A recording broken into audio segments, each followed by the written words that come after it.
আজকে আমাদের প্রিয় নেতা তারেক রহমানের নামে যারা কটূক্তি করছেন, অশালীন মন্তব্য রাখছেন, তাদের আমরা হুঁশিয়ার করে দিতে চাই। এরপর যদি এইভাবে অশালীন মন্তব্য কটূক্তি করেন, আমরা ঘরে বসে থাকবো না। আপনার মহান স্বাধীনতার ঘোষককে নিয়ে অপমানজনক আচরণ করেছেন, আমরা ইচ্ছা করলে তাৎক্ষণিক জবাব দিতে পারতাম।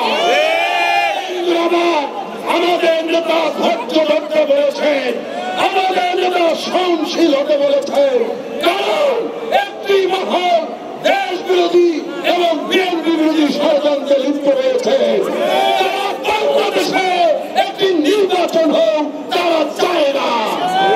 বাংলাদেশকে অস্থিতিশীল করতে চায়, নির্বাচনকে বঞ্চল করতে চায়, মাঠে মানুষের ভোটে অধিকারকে তারা ফিরিয়ে দিতে চায় না।